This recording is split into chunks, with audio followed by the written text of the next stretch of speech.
बड़े जाकिर नाइक के फॉलोअर्स होते थे, जाकिर नाइक को सुनते थे, जाकिर नाइक के बहुत फैन थे, बल्कि बहुत उसमें एक दो तो वो है, उसमें एक साहिल करके एक शख्स है कोई, वो तो कहता है कि मैं जाकिर नाइक के साथ रहा हूँ, बम्बई का है वो, कहता है मैं जाकिर नाइक का मतलब असिस्टेंट जैसा रहा मेरे साथ। तो ऐसे लोगों का अंजाम यही होता है कि जो बातिल फिरकों के साथ रहते तो ज्यादा सोचते हैं, फिर जब पैगंबर की भी इज्जत नहीं रहती, औलिया से भी अपने आप को ग्रेट समझते हैं, फिर वो मिर्जा जैसी हालत हो जाती है कि पैगंबर भी कोई शय नहीं। फिर एक वक्त ये आता है कि वो इस्लामी में भी खामियां नजर आती है, जैसे इसको अबू हजरत उमर तक पहुंच गया, अबू बकर तक पहुंच गया। तो ऐसे लोगों का ये अंजाम होता है कि बाद में ये हुआ कि इस्लाम पे रिसर्च तहकीक, इस्लाम में बहुत सारी चीजें ये है कि जिसमें कुरैद से मना किया गया है, जैसा है कुरान में हदीस में उसको मान लो। अगर आप हर चीज को प्रैक्टिकली समझने की कोशिश करोगे तो गुमराह हो जाओगे। जैसे मिसाल के तौर पे कब्र में अजाब होता है, अभी हदीस में हमारा ईमान है कि अगर कोई गुनाहगार है तो उसको कब्र में अजाब होता है, नेकोकार है तो उसको कब्र में जन्नत की उसके लिए खिड़की खोल दी जाती है। इस पर हमारा ईमान है। अब ये चीज कैसी है कि कुरान इसकी तारीफ भी बयान करता है कि वल्लज़ीना युमिनूना बिल गैब, मोमिन वो है जो छुपी बातों पर, गैब पर ईमान लाते। ईमान की तारीफ ये बयान की गई कि छुपी हुई बातों पर ईमान लाए। अब कोई वहां साइंसी उसूल लागू करे, अक्ल से कयास करे कि भाई जन्नत की खिड़की खुलती है, तो हमने तो सैकड़ों कब्रें खोदी तो हमको तो कभी कोई जन्नत की खिड़की दिखी नहीं। सैकड़ों कब्रें हमने खोदी तो कभी कोई आग का एक शोला भी नहीं दिखा हमको, एक चिंगारी भी नहीं दिखी। तो ये सब इस्लाम की बातें तो बचकानी और ढकोसलेबाजी लगती है। तो जो अक्ल से बहुत ज्यादा सोचते हैं ऐसे लोग बहुत जल्दी गुमराह होते हैं। हर चीज को अक्ल की कसौटी पे नहीं परखा जा सकता। बहुत सी चीजें दुनिया में ही कुछ ऐसी चीजें जो अक्ल में नहीं आती है।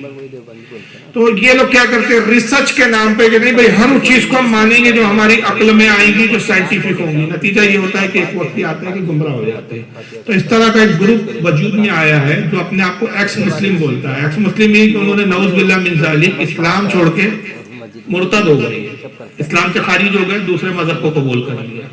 अच्छा, हिंदुस्तान की ऐसी फिजा है कि ये मुसलमान होकर जिस फिरके में, जिस मजहब में गए हैं, वहाँ हजारों बातें ऐसी है कि उस पर हम भी बात कर सकते हैं, लेकिन ये बोले तो साहब रिसर्च और तहकीक है, हम बोले तो साहब गुस्ताखी हो जाती है, केस बन जाते हैं, यानी हमें इजाजत नहीं है बोलने की। तो ये लोग क्या कर रहे हैं, एक्स मुस्लिम ये मीडिया पर आते हैं, चैनल पे आते हैं और आके इस्लाम के खिलाफ बकवास करते हैं। ये मेराज नबी का मजाक उड़ाएंगे, कब्र का मजाक उड़ाएंगे, अल्लाह की सिफात का मजाक उड़ाएंगे, रसूलुल्लाह पे तनकीद करते हैं माज़अल्लाह। ये ऐसी सी गुस्ताखी करते हैं कि आप इसको सुन नहीं सकते, लेकिन एक ढंग से पेश करते हैं जिसको कि हमारे नौजवान, वही मैं कहा कि जब इल्म नहीं होता और इनको सुनते तो इनको सुनकर भी कई लोग गुमराह हो रहे और इस्लाम से बदतर हो रहे हैं। तो अब इनसे निपटने का तरीका क्या है, ये यही पूछना चाहते हैं। अब मैं समझ गया मफहूम ये है कि भाई ऐसे लोगों को कैसे कैसे। तो देखिए वो एक मुहावरा है ना कि सांप का मंत्र जिसको आता वही बिल में हाथ डाले। हर अनाड़ी आदमी बिल में हाथ डालेगा तो सांप डस लेगा। सांप पकड़ने वाले को पता होता है कि कैसे पकड़ना है उसको। तो इस मामले में हमारे वो उलमा को सामने आना चाहिए, हमारे उन नौजवानों को सामने आना चाहिए कि जो उनके एतराजात का जवाब दो तरीके से दे सकते हैं। एक तो ये कि साइंटिफिक और अकली तौर पर जवाब है, क्योंकि वो कुरान और हदीस को तो मानते ही नहीं वो लोग। अगर आप बोले कि भाई कुरान में आए तो मजाक उड़ाते, कहते हैं कुरान अल्लाह की किताब है, हम यही नहीं मानते। आपके अल्लाह के रसूल की हदीस है, कहते हैं हम पैगंबर को ही नहीं मानते, तो हदीस क्या मानते? हमें तो बताओ जो हमारी अक्ल में आए। तो अकली दलील देने की जो सलाहियत रखते हैं ऐसे लोगों ने सामने आना चाहिए, एक ये। दूसरा, जो दूसरे मजहब की बारे में भी मालूमात रखते हैं, हवाले के साथ, लंतरानी नहीं, गाली गलोच कर दिया, गुस्से में चीख रहे, चिल्ला रहे, ये जवाब नहीं होता मेरे हिसाब से। मेरे नजदीक चिल्लाना तकरीर नहीं होती, चिल्लाने का नाम इल्म नहीं होता। आप वही बात को ठहर ठहर के भी समझा सकते। तकरीर और इल्म का मामला वो होता है जो बात को जहनों में मुंतकिल किया जाए। फन दिखाना कोई तकरीर नहीं है और कोई फन नहीं है। तो ऐसे लोग जो संजीदगी के साथ किताबों की रोशनी में उनका जवाब दे सके, ऐसे लोगों को सामने आना चाहिए। वो चैनलों पे एतराज कर रहे हैं, हमें भी अपने पर्सनल ऐसे चैनल बनाकर उसका जवाब देना चाहिए। अब हर आदमी की अपनी फील्ड होती है, मेरी अपनी फील्ड है, हर आदमी अपनी अपनी फील्ड में माहिर होता है। तब हर काम मैं नहीं कर सकता, हर काम कोई दूसरा नहीं कर सकता। जो आप कर सकते हो मैं नहीं कर सकता, जो मैं कर सकता हूँ आप नहीं कर सकते। तो ऐसे लोगों को सामने आना चाहिए, यही उसका सद्देबाब है। वल्लाहु आलम सुम्मा रसूलु आलम। जी हजरत, एक और क्वेश्चन है। محرم کے مہینے میں جو 1 سے 10 تاریخ کے بیچ میں لوگ جو ایک منظر بناتے ہیں اور یوم عاشورہ کے دن جو 9 اور 10 تاریخ جو ہوتی ہے وہ روڈ پہ نظر آتے ہیں, ایک میلہ لگتا ہے اور اس میلے میں سب کے سب دکھتے ہیں. تو یہ بہت یہ کئی بار علماء بولتے ہی رہتے ہیں کہ یہ لہو لہیب ہے. دیکھیں وہ مندر کی اس کو تعزیہ بولتے ہیں. مندر اور تعزیہ میں بہت فرق ہوتا ہے. حد سے زیادہ اس کو نہیں تجاوز کرنا چاہیے. جس کا جہاں تک حکم ہے وہیں تک اس کو بات کرنی چاہیے. تعزیہ اور مندر میں فرق یہ ہوتا ہے کہ مندر میں باطل معبود و بت ہوتا ہے, تعزیہ میں ایسا کچھ ہوتا نہیں ہے. لیکن اس بارے میں میں اپنی بات کہوں کہ میں مسلک اعلیٰ حضرت کو فالو کرتا ہوں. اور مسلک اعلیٰ کا مطلب ہے اعلیٰ حضرت نے جو ہمیں سمجھا دیا ہم اس پر مطمئن ہیں. ہم ان سے زیادہ اپنے آپ کو ہوشیار نہیں سمجھتے, ان سے زیادہ اپنا عالم نہیں سمجھتے. جو تحقیق انہوں نے کی اس سے بہتر تحقیق ہم یہ پیش کرتے ہیں. اعلیٰ حضرت نے اس تعلق سے اعتدال بیان کیا ہے, ایک درمیانی, ایک ایسا مسئلہ, ایک ایسی بات کہ جو نہ ہم کو تجاوز کرتی ہے نہ جو ہم کو توہین پر آمادہ کرتی ہے. اعلیٰ حضرت فاضل بریلوی نے اس تعلق سے باقاعدہ ایک رسالے لکھے ہیں, 2 رسالے. ایک رسالہ تعزیہ داری کے نام سے فتح رضیہ میں شامل ہے اور ایک تبرکات کے نام سے جس کا نام ہے بدر الانوار فی آداب الاعصار. اب یہ اردو میں بھی ٹرانسلیشن ہو گیا, عربی رسالہ کا یہ. اس میں اعلیٰ فرماتے ہیں کہ ایسا تعزیہ بنانا جو امام حسین کے روزے کے ہو بہو اسی شکل کا ہو, جیسے امام حسین کا روزہ ہے, اور بہت بڑا نہ ہو, ایک درمیانی مطلب سائز کا ہو.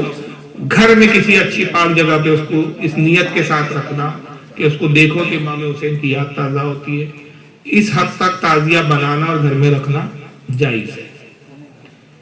اب ناجائز کس چیز کو کہتے ہیں اعلیٰ حضرت؟ ناجائز یہ ہوتا ہے کہ اپنے من سے اپنی عقل سے کچھ بھی بنا لیا اور اس کو امام حسین کا روزہ تک قرار دے دیا. اب جو عام طور پر تعزیہ بنتے ہیں وہ کئی فٹ لمبے, وہ اتنے لمبے کہ جب وہ سڑک پہ چلتے تو تار تک کاٹنے پڑتے, لوگوں کو پریشانی, اور رسیوں سے پکڑ کے اس کو کھینچ کے لے کے چل رہے ہیں. ایک طرف بیلنس جھکا, کئی تو ویڈیوز بھی آئے کہ تعزیہ جھکا تعزیہ ٹوٹ گیا. تو یہ تو آپ بے حرمتی کر رہے ہیں. جب آپ امام حسین کا اس کو روزہ سمجھ رہے ہیں تو پھر یہ اتنا تکلف اور اتنی مشقت میں اپنے آپ کو ڈالنے کی کیا ضرورت ہے؟ اتنی بے حرمتی ہو رہی ہے اس سے. تو پہلے جا کے اس کو وہ بڑے بنا دیتے ہیں جس کو اصل سے کوئی تعلق نہیں, کوئی واسطہ نہیں.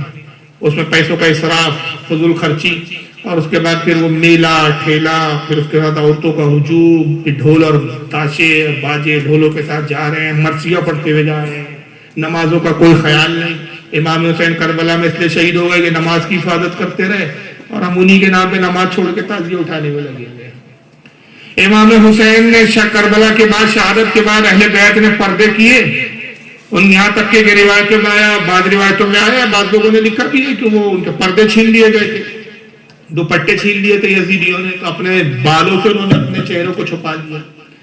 وہ پردہ دار خواتین ہیں کہ جن کے چہروں کو آسمان نے کبھی کھلے آسمان نے نہیں دیکھا. ہم ان پاک بیویوں کے ماننے کے دعوے کر رہے ہیں, اہل بیت کی محبت کے دعوے کر رہے ہیں, اور ہماری عورتیں 10 عاشورے کے دن, شہادت کے دن سارے دھج کے لپسٹک پاؤڈر لگا کے ساتھ مجمع میں مردوں کے گھوم رہی ہے, بدنگاہیاں ہو رہی ہے, نگاہ سے نگاہ ٹکرا رہی ہے. یہ کون سا کربلا منانا, یہ کون سا محرم منانا؟ اس کے لیے شریعت قطعاً اجازت دے ہی نہیں سکتی. تو اس کی اجازت نہیں ہے. پھر اس کے بعد وہ تعزیہ جو بنایا تھا اس کو لے جا کے وہ پھر بعض جگہ تو کچھ گاؤں میں دیکھا میں نے, ویڈیوز ہے باقاعدہ میرے پاس موجود, تالاب میں پھینک دیتے ہیں, کچھ جگہ گڑھا کھود کے پھر اس کو دفن کر دیتے ہیں. گڑھے میں بھی پورا نہیں آتا تو اس کے ٹکڑے کر کے پارٹس کو توڑ تاڑ کے گھساتے ہیں اس کو گڑھے میں. تو یہ سب چیزوں کی شریعت اجازت نہیں دیتی. صرف شریعت اتنی بات کی اجازت دیتی ہے کہ ہو بہو تعزیہ ہو, امام حسین کے روزے کی طرح ہو. تو جیسے تغرے رکھتے ہیں ہم گھروں میں, مکہ کے, مدینے کے, بغداد شریف, خواجہ غریب نواز کے روزے کے, اور اس کو برکت کی نیت سے ہم رکھتے ہیں, تو اس کو تبرکاً رکھتے ہیں. اسی طرح امام حسین کا بھی روزہ اگر ہو بہو رکھے تو اس کی اتنی اجازت ہے, اس میں کوئی حرج نہیں ہے. واللہ اعلم ثم رسول اللہ. ایک سوال یہ ہے کہ ارتداد کسے کہتے ہیں؟ ارتداد اصل میں ارتداد اسے کہتے ہیں کہ کوئی اپنے مذہب اسلام کو چھوڑ کر کوئی دوسرا مذہب قبول کر لے, اس کو ارتداد کرنا کہتے ہیں. اور ایسے شخص کو مرتد کہتے ہیں جو اسلام چھوڑ کے دوسرے مذہب کو اختیار کر لے. کوئی بھی مذہب میں چلے جائے, چاہے عیسائی ہو جائے, یہودی ہو جائے. مسلمان تھا پہلے, مسلمان ہونے کے بعد مذہب اسلام کو چھوڑ کر دوسرے مذہب میں چلا گیا اس کو مرتد کہتے ہیں اور اس عمل کو جو اس نے کیا اس کو ارتداد کہتے ہیں. مسئلہ کہ اعلیٰ حضرت کا کیا مطلب ہے اس کے لیے تو پوری لمبی تقریر کرنی پڑ جائے گی. اب یہ سوال